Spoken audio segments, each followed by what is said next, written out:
Interpreting theme today from Square Enix UK.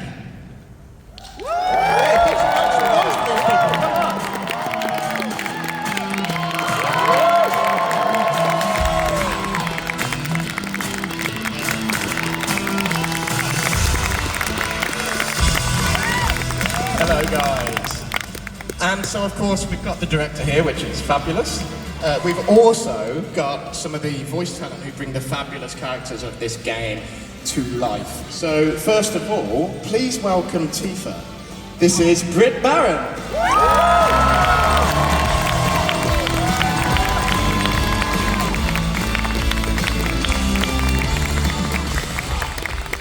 Next up, we can't do the one Avalanche OG without doing the other, so here's your Barrett. It's John Eric Bentley, make some noise.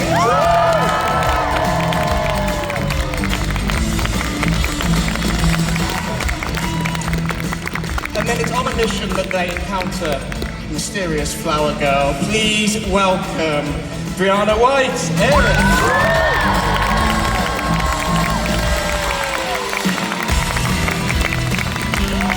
And last but certainly not least, somebody a little bit more local, the voice of, are we saying Ketchi? Are we saying Katsif? But it's Paul Tinto.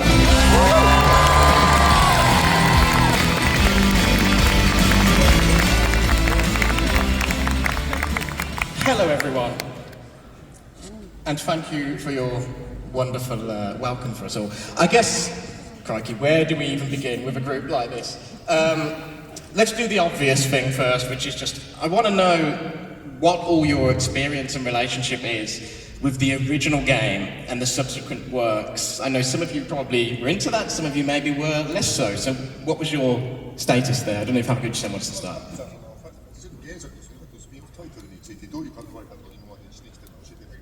私あれなんですよね、スピンオフとかこうのタイトルって本当に一ファンとしてこう関わってたので、こうリメイク、このファイナルファンタジー7リメイクの開発からこう FF7 もこうクリエイターとして関わるようになったんです。Yeah, so for the original game, for all of the spin-off games that came after it, I was just one of the fans playing the game, enjoying the game. It was actually from the remake series, the first game, Final Fantasy VII Remake, that I actually got involved on the creator side. Anyone else? Take your choice. Who wants to go first? John, you've been nominated. Brianna always kicks me out there. This stuff. First of all, what's up, y'all? How y'all doing? You gotta do that. You gotta get them all up into it. You know what I mean? You're more of a hype man than I am. That's why you are this guy. That's why you are Barrett. Yeah, I mean, yeah, well, okay. How about your son? Thank you. Anyway, for me, I played the OG when I was younger, and my wife got mad at me because I stayed on it for too long and said, "What are you doing?" I said, "I'm playing Final Fantasy. It's my first RPG. Leave me alone." I'm saying, I didn't say that. But she said, "What is Final Fantasy?" And I told her about it. I fell in love with the game. It was my first RPG. It's the first RPG with a brother, and he didn't die, and I was thrilled about it. So that's how I got hooked in it. Brianna, you nominated him, so now it's yours. Yeah, go ahead, Breeze. Oh, okay. Well, I actually never played the original Final Fantasy VII because instead of, back in the day, you were kind of either a PlayStation family or a Nintendo family, and I was a Nintendo family. But I love games. I've been a gamer my whole life, and my first Final Fantasy was actually Final Fantasy XIV, where I became a huge fan. I played a lot of hours, and then I played 15, and then the audition for 7 Remake came into my life shortly after that, and then I fell in love with the lore and the stories and the characters. So that's kind of my intro into Final Fantasy, was more as a general gamer. She played a stream with me. It's true. I'm gonna tell you straight up, she just lied to everybody in this room.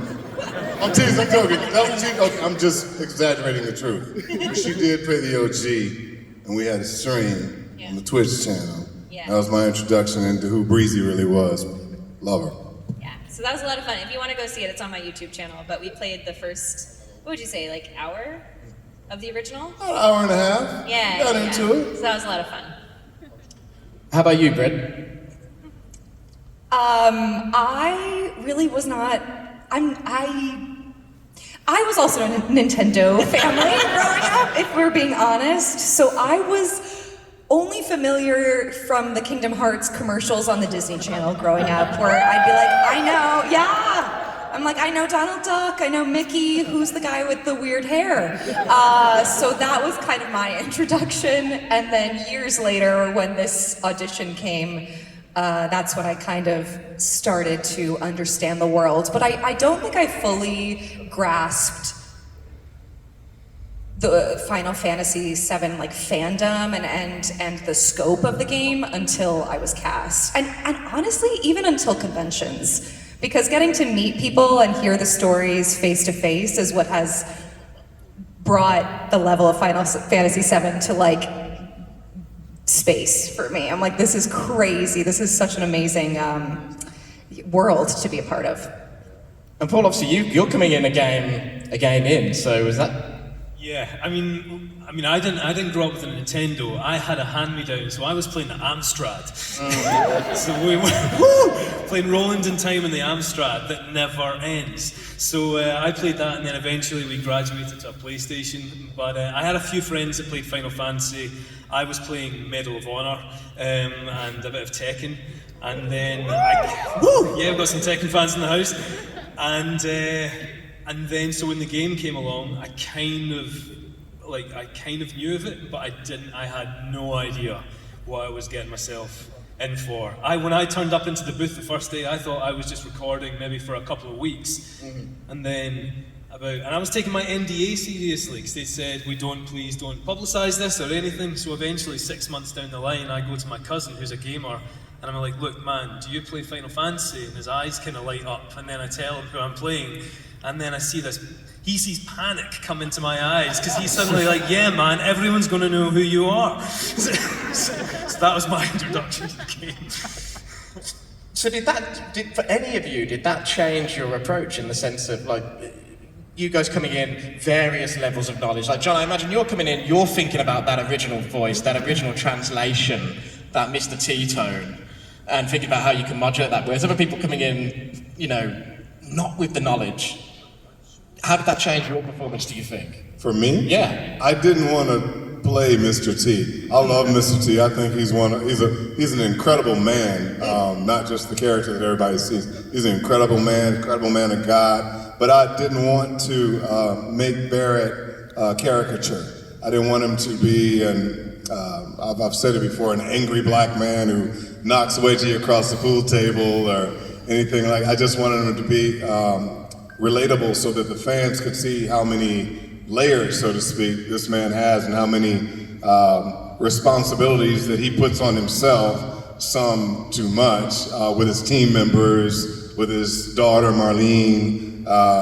So I just wanted all that to be, I guess, developed into the character, so that I did justice to the fandom, what I played growing up, my culture, and me as a man, and Barrett as a man. I wanted to do it justice. I wanted this man to shine. I wanted our team to shine, and I wanted the game to just be beyond what I even envisioned, and I think it is. We got a great team. True, right. Hey, when they announced it, I didn't know how they were going to do that, and when I heard your take for the first time, I was like, that's him. And I had the same relationship as you did, black character that doesn't bite it, so yeah. But thank you, bro. For you guys who were less familiar with the original game, did you want to go and seek out and learn about it, or did you decide to just go into the booth and let the directors guide you? How did you approach that? Any one of you, really? I definitely did some research before I stepped into the booth about what had been done, and I think it was in the beginning finding my version of Tifa, which was definitely a very collaborative process with our directors and the creative team. I think in the beginning it was slow as we kind of found where she was placed. So it was nerve-wracking. It felt like really big shoes to fill, and especially because the original didn't even have voices. So it feels like similar to walking into a book, a big IP where everyone has a different idea of how these characters might sound.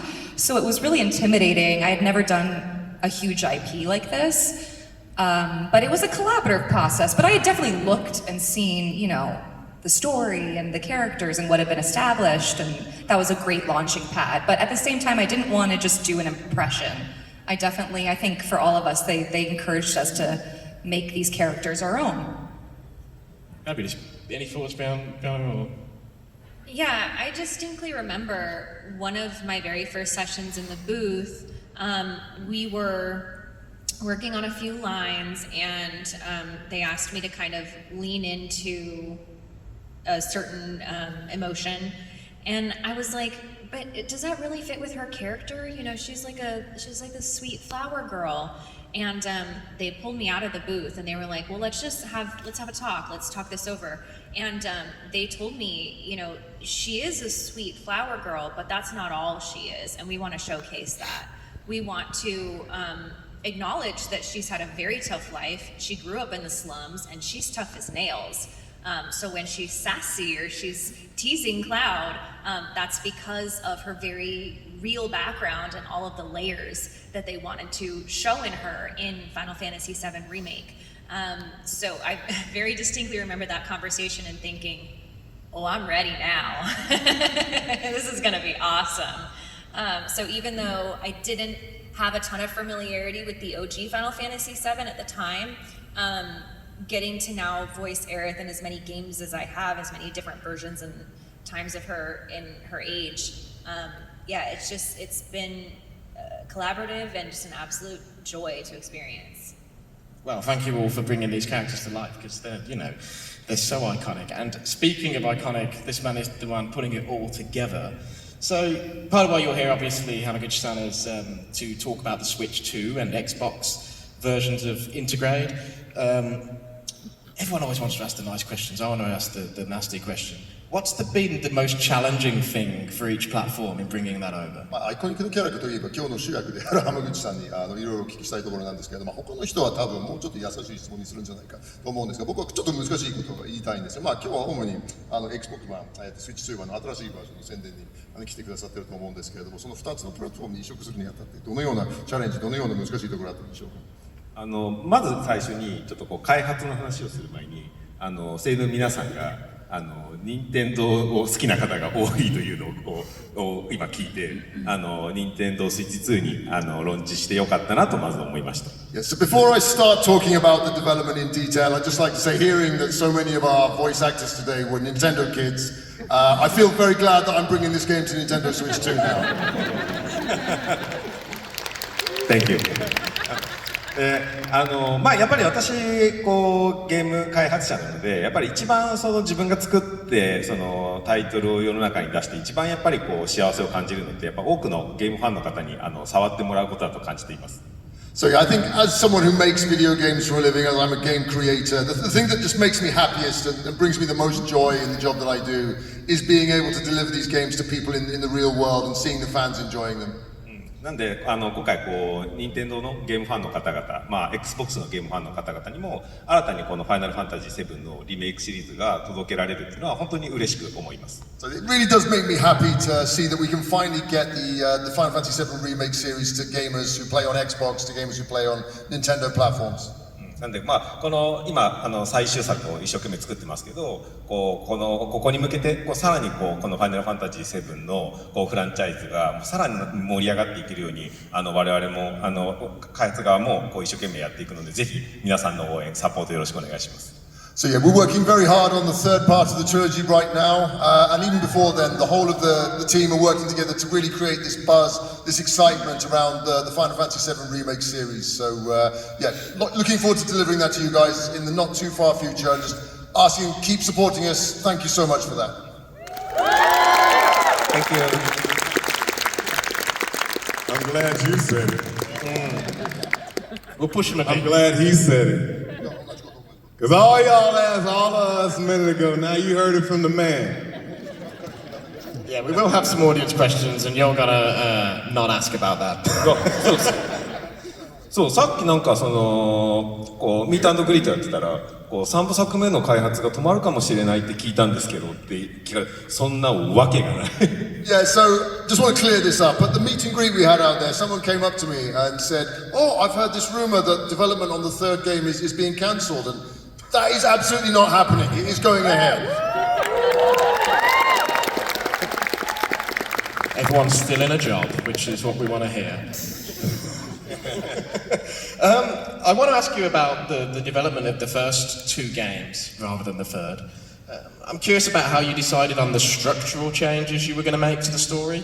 You know, in Remake, you sort of had to stretch the events out to make Midgar fit a full game. But in Rebirth, you arguably had too much ground to cover and had to move some stuff into the third game stuff. So can you talk a bit about that process? そうですね。じゃあ今日は3作目じゃなくて1作目2作目についていろいろお聞きしたいんですけれども、まずはそのゲームの全体的な構成についてどのように原作から作り変えたかについてなんですけれども、というのも1作目ではやっぱりこのミッドガールだけということなので、もともと短いパートをもうちょっと伸ばす一つのゲームとして設立するために伸ばすということになってたと思うんですが、それに対してリバースでは逆にそこに詰め込むのにコンテンツがありすぎて逆に3作目に持っていくようなコンテンツがあったかと思うんですけれども、その辺どのように考えてどのように工夫してるんですか？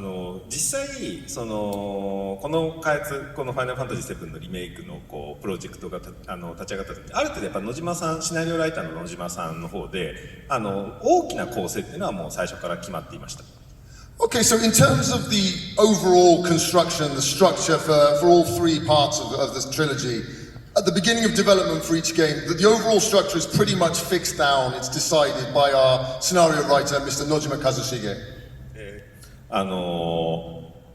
ただじゃあ3部作のどこをどこに区切るかっていうのは実はそんなにはっきりとは決まっていなくて、ただ1作目はミッドガル脱出までを描くっていうところだけが決まっていたので、正直その後のどう2作目3作目を構成するかはもう全くそれどころじゃなく、もう1作目を作るのに必死でした。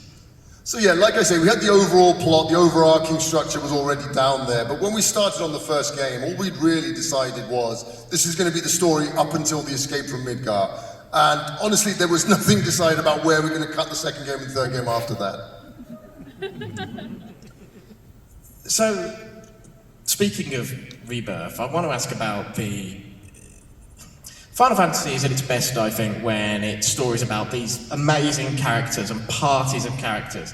And the thing that really comes across, which is relevant to everyone here, is how brilliantly the sense of family between these characters comes across in Rebirth. So I'm curious on your side, on the development side, Hamaguchi-san, how you approach trying to sell these guys as friends.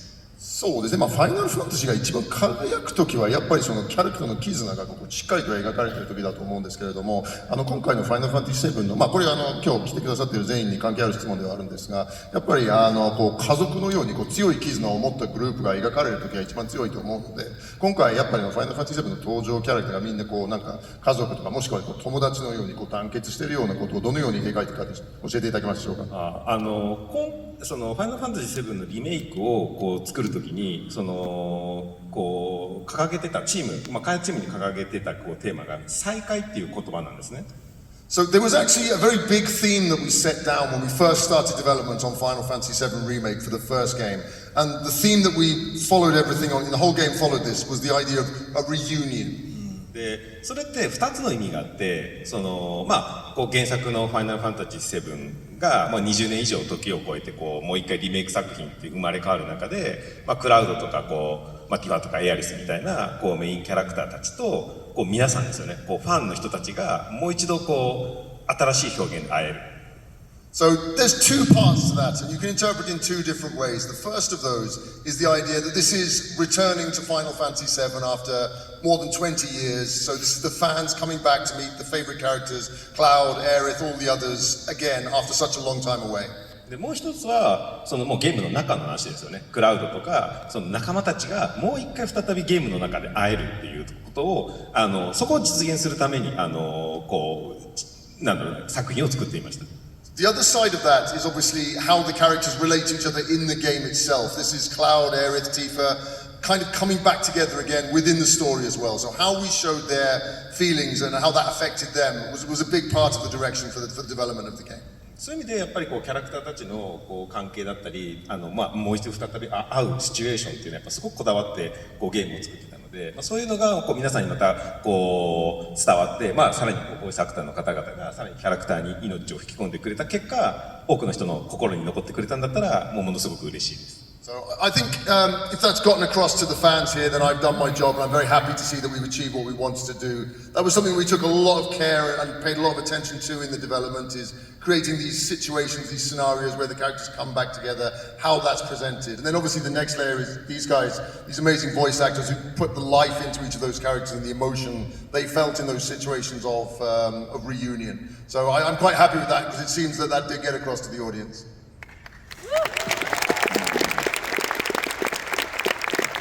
I will say we are going to have a little bit of time for questions, so if anyone wants to begin to line up, there's a mic there and there's a mic there. We will, in a few questions' time, take a few from your side. I do want to ask the voice actors about this side, though, because Rebirth gets pretty deep and pretty, you know, there's some heart-rending stuff. There's bad stuff with dying. There's those temporal flashbacks, but there's also really lovely, you know, people love the friendships, Tifa and Aerith's friendship, Barrett and Ruffy, how Kate is sort of like this little, well, it's complicated. It's complicated, more on that in Game 3. But what did you enjoy playing more, like the heavy stuff or the nice friendship stuff? I mean, I can take the answer for that from my point of view. I quite enjoy playing at the small moments when Kate is allowed to sort of have some sort of emotional reaction to things. It was always a really fun thing to play in the booth, because you're spending so much time being up at a certain level, so often quite a high energy or comic level or a facade level where he's just not really putting much emotion on. So the times, for example, in Rebirth when he's kicked back out of the party after the Golden Saucer, and there's a line I think he says, like, for a moment there I thought we could be friends, and it was a great line to record, because it was the first time I was able to explore an aspect of Kate that we'd never really explored before. And so, yeah, I think that'd be my take on that. I'm going to put it on John here a little bit and say, tell me about the days you did those Barrett and Dine scenes. Because that's, you know, it's a heavy moment. What's the question? Well, tell me about the day. Like, tell me about being in the booth for that. What's the emotion like? What's it like? So when we go in the booth, we often don't know what we're recording.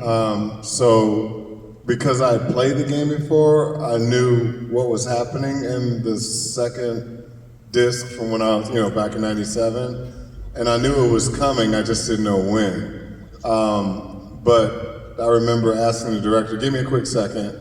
And, you know, I do a thing called sense memory when I do any kind of form of acting that's going to require heaviness or heavy scenes. And so I did a sense memory exercise to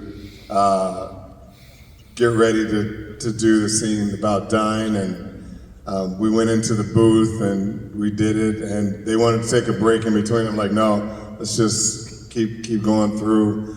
And so we did the scene, and Kirk and Justin, it was awesome. I think Ben was our translator at the time.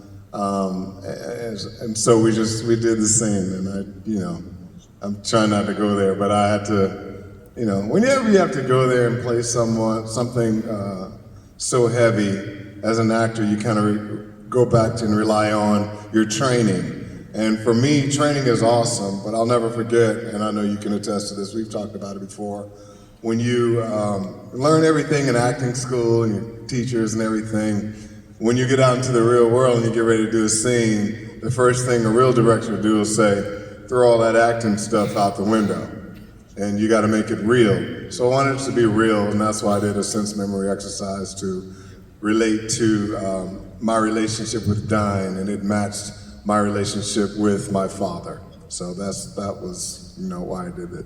That's how we did it. Brilliant. It's a fantastic scene. I want to know from all of you, really, what was your reaction when you started to see where especially for you, for the guys who had a bit more knowledge at that stage, where you saw where the game was beginning to go? You go into the booth, you get the pages for the stuff towards the end. What are you thinking? What are you feeling? I'm looking at you when I ask this, yeah. What pages are we getting? We don't. Well, okay, yeah, that's a good question. No. How does it work? So we go into the booth and we read the lines that are on the monitor. Right. And that day, like we don't get a script ahead of time. We don't get any advanced knowledge of the story or the character arcs or anything like that. And that's part of the challenge, but also part of the fun of our job. We get to do something new every day. And sometimes it's heavy, but sometimes it's just goofy and fun and mini games. So yeah, I mean, we just have to be prepared for anything. Yeah. Which makes it more real and raw. But another thing, we go in by ourselves. I know many people think we do it all together. We have our scenes. Everyone goes in individually. We have 4-hour sessions, and we go in and we do our thing, and the next person comes and they do their thing. So hats off to our team, our production team, both in Japan as well as in the States. But hats off to our director, Kirk Thornton, and then Justin, our booth supervisor, because they put it together. It's, you know, it's like a perfect story. But we don't know anything. Like, even when we're recording, we're jumping all around the game. I remember, I think we got like a lunch at one point, and with Susie, and the three of us were like, so do you know how this game ends? And we're like, no, I don't. So a lot of the times we're right there with everyone else in terms of finding things out when the game is released. So it is a fun challenge, but yeah, I never have any idea what's going on, other than like the actual line that we're recording. Well, on the topic of your friendship, I just want to say, you not recording together, it's lovely to see the friendship and the camaraderie that's developed outside of the booth. It's great. 今のこう、まあ、声優の皆さんがこうバラバラに順番にこう収録してるっていう件ですけど。So yeah, just talk about what you just mentioned there about the fact that the voice actors actually record your parts individually rather than all together. ファイナルファンタジーって私日本人なので日本語を最初に音声を収録するんですよ。So yeah, obviously I'm Japanese. The game's made in Japan, so we record the Japanese voiceover first. でそこでなんとなくこう感情感だったり強弱感みたいなのをその参考に英語のボイスアクターさんは音声収録するんですね。So yeah, obviously we have that Japanese version, which we could then, you guys on the English cast can use as a reference for kind of like the intonations, the emotional content of each of the lines of dialogue. そうするとやっぱり日本語の音声収録のスケジュールとかにこう影響するんで、結構そのこうゲームとかって頭からずっと音声収録するんじゃなくて、やっぱりもうあちこちいろいろ飛び飛びで音声収録をするんですよ。I mean, obviously, managing that, you really have to think about the recording schedules and how that it affects obviously the two language recording schedules. So that's the reason why we don't just start at the beginning of the game and record through it. Why we actually have to jump around and do different scenes in a different order. で日本語の音声収録が終わったものをどんどん北米で音声収録するから、まあ、先ほど言った通りもうどういうストーリーになってるか分からずちぐはぐでこう来るんだけど、やっぱ皆さん素晴らしいのでその時々の感情にやっぱ合わせてくれるんで、まあ、繋いでもやっぱり一本のこうお話としてちゃんと感情が乗ってるみたいなところはやっぱり皆さんプロだなと思います。So yeah, I mean, obviously, because that means as soon as we get a scene finished for the Japanese recording, we then send that straight over to the English guys doing the recording, and that results in exactly what you guys experienced, of the fact that all of the scenes come out in a different order. And I think it speaks to how much of great actors you are, how great professionals you are, that you manage to do all that and cope with the individual scenes on an individual basis. And then when it is all stitched together at the end, it comes out as such a satisfying result. So that's all down to you guys' skill. Well, it's a collaborative process too. I mean, I'm very proud of what we do, but also the writer helps us out so much. The director helps us out a lot because they have much more of a vision of what's going on the larger scale. And so at any point, if we need context, like, hey, what's going on in this scene? Why are these characters talking about this? What's happened? They'll give us everything we need to know to make sure that we get it right. So every team member is a part of the entire process. Awesome. Well, I'm going to hand it off now. So let's start left. Let's go left, right. So, hello, sir. Hello. You were just talking about loss and heavy themes. I wanted to mention that a few months before I played Rebirth, my father passed away, so that was a special time for me in a sad way, but also in a happy way somehow, you know? I think Rebirth and 7 in general resonate with a lot of fans that way. Having played the original, knowing in general what was going to happen, still being on the edge of your seat, all of that. In light of that, my question is actually for the audience in this room. Everybody who is physically able, I would like to ask to give a standing ovation for all these people on the stage as gratitude for, well, this performance. Thank you. 僕は1ヶ月前にそうコンサート始まったんですけど To the game. No, we did start gaming when I was 2 years old. He did introduce me to gaming, but not specifically Final Fantasy, to be honest. That's pretty awesome, man. Thank you all for doing that. I did not expect it. Thank you all. Thank you so much. Thank you. That's fantastic. Thank you, man. Let's have this chap on the right. Hi there. I feel bad asking a question now. But my question is for Hamaguchi-san. 浜口さんへの質問です。Yoshinori Kitase-san once said about Final Fantasy VI that when developing the game, he missed the days of strict boundaries where the Super Nintendo cartridges had very little to utilize for developers and they had to find a creative way to work around it to get what they were trying to achieve.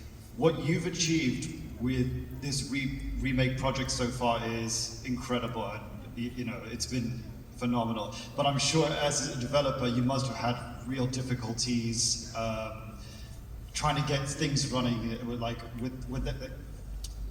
those strict boundaries and such. So my question to you is, throughout this whole remake project, including part 3, where have you been challenged with a strict boundary and you had to find a creative solution around it? そうですね、この間、北瀬義則さんがどっかのインタビューで、ファイナルファンタジー6の開発について語ってくださっているときにおっしゃった言葉なんですけれども、やっぱり彼は今、ゲーム開発がやっぱりある程度何でもできる、自由に開発できるようになってるんですが、逆にファイナルファンタジー6のスーファミの時代に開発していると、ハードのメモリーの性能だとか、いろいろしがらみがある中で開発しなきゃいけないんですが、逆にそういう制限があるからこそ、いいものが作れたとおっしゃったんですけれども、今、浜口さん、開発チームの峰さんが今回のリメイクシリーズにおいて、かなり本当にものすごい素晴らしいものを作っているので、その中ではやっぱりある程度の制限とかしがらみがあったかと思うんですけれども、具体的に例えばこの1作目、2作目の中で、しがらみの中で何かすごい創造的なちょっと変わった解決策とか、変わったやり方で乗り切れなきゃいけない部分はどういうところだったでしょうか。制限。So, talking about limitations or restrictions, yeah? Yeah. 大体そんな感じです。このファイナルファンタジー7リメイクシリーズを作る上で、なんかどういう制限のもとにクリエイティブしたかっていうことですよね。Okay, so if I'm understanding this, you want me to talk about what specifically restrictions there were on the development side when we were creating the remake series that we had to get around creatively. That's what you're getting at, right? Yeah. そんな感じです。制限っていうかそうですね、この作品を作っててやっぱり一番思うのは、やっぱり原作があるっていうことだと、自分はやっぱ思ってます。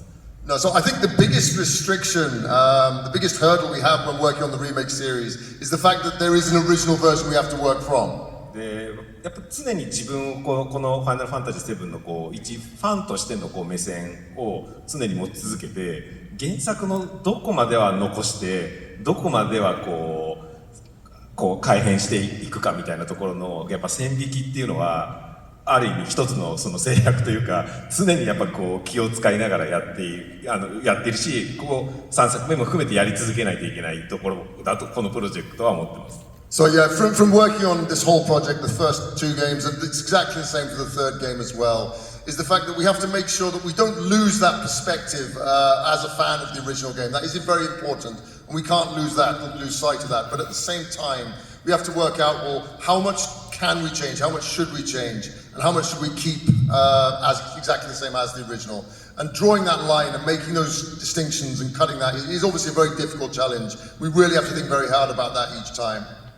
やっぱりものすごく多くのファンのいるIP なので、やっぱり変えても不満を言う人もいれば、変えなくてもやっぱ不満を言う人がいるので、何かしら絶対いろんな人が感じ方はそれぞれなので、ただやっぱりすごく多くの人に対してやっぱりちゃんと前向きに届くような作品としてやっぱ送りたいので、そこだけは本当すごく気を使って作っています。So yeah, I mean, as a series, as a game with so many fans out there, and obviously fans are different. So there's some people who, if we change it too much, they won't like that, they'll get angry at that. And then on the other side, there are people, if we don't change it enough, they may not like that either. So it really is a very fine balance we have to tread there. But again, we're trying to be positive and proactive about it and try and make the version of the game which will appeal to and please as many people as possible in that. It's always a difficult line to draw though. Thank you. Thank you, man. Let's go over to this side again. Hiya. First of all, I'd like to say a big thank you. I played Final Fantasy VII from 1997, so 28 years ago, and it's amazing for people to give voices to characters that I've loved and enjoyed and had relationships with for so many years, so thank you. Very appreciative. My question is, as the story between part 1 of the remake and part 2 sort of progressed, how did your own relationship with your characters evolve and deepen as the process went along? Who wants to go first? I had the distinct pleasure of voicing Aerith in Final Fantasy VII Remake, and then in between Remake and Rebirth, I got to experience her in Crisis Core Final Fantasy VII Reunion. And so it was an incredible journey to get to know her in her, young 20s age, and then go back to her kind of late teens age, and then experience her journey in Rebirth, where she gets to grow and change and become more playful and experience more life and more joy. And it sort of mimicked my own experience with voice acting as well, because this is my first role, so I was very unsure at the beginning. It was very hard.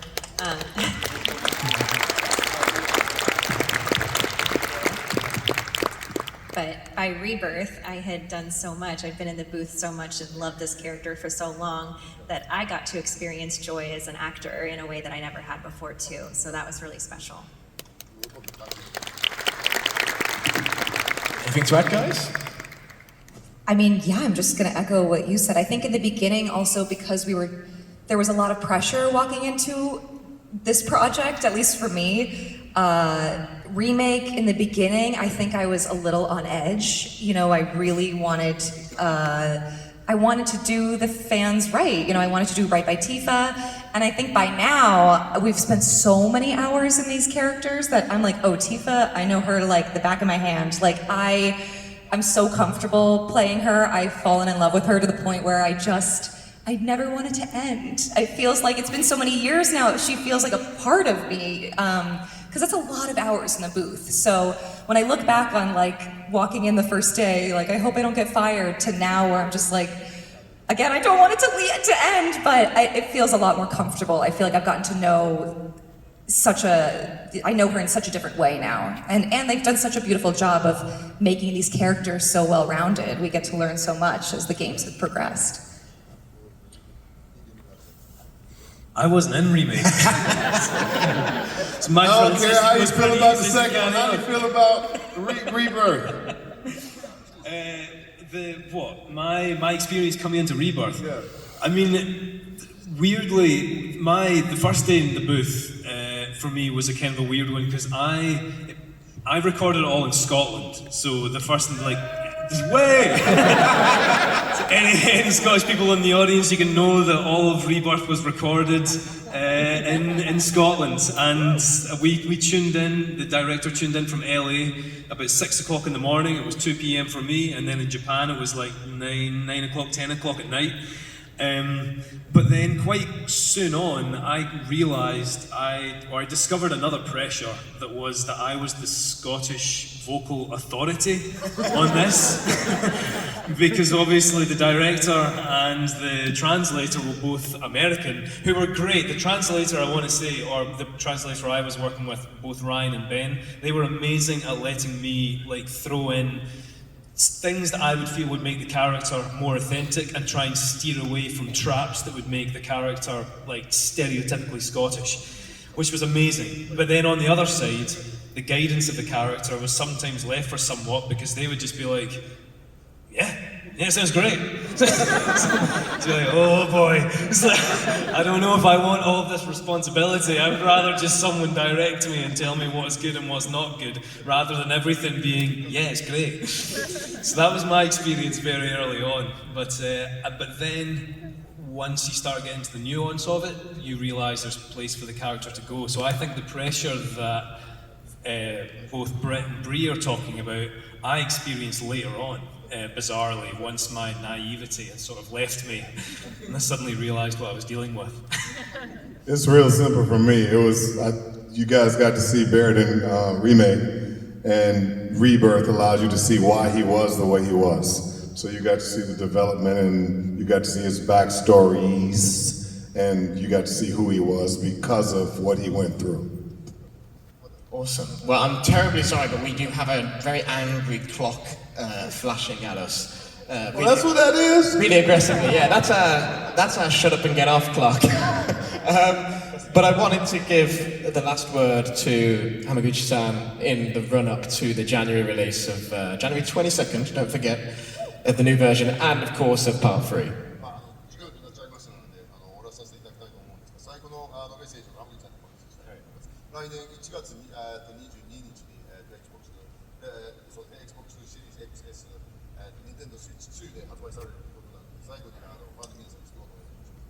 多分ここにいる皆さんはもうファイナルファンタジー7リメイクリバースをプレイしているのできっと3部作目がいつ出るんだっていうのをもう皆さん多分気にされてるんだと思います。Okay, so I kind of get the impression that everyone who's here today has probably already played Final Fantasy VII Remake and Final Fantasy VII Rebirth, and you probably want to know when the third game is coming out.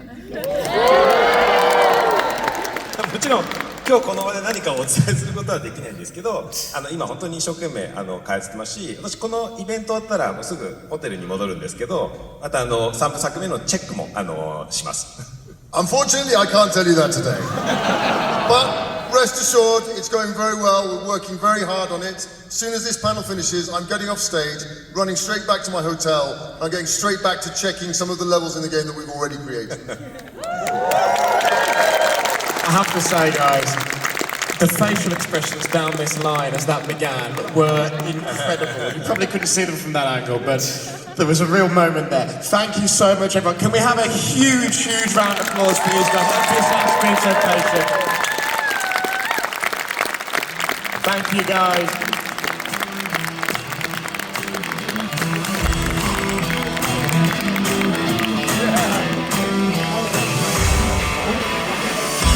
Yes, once again, give it up for the crew from Final Fantasy VII.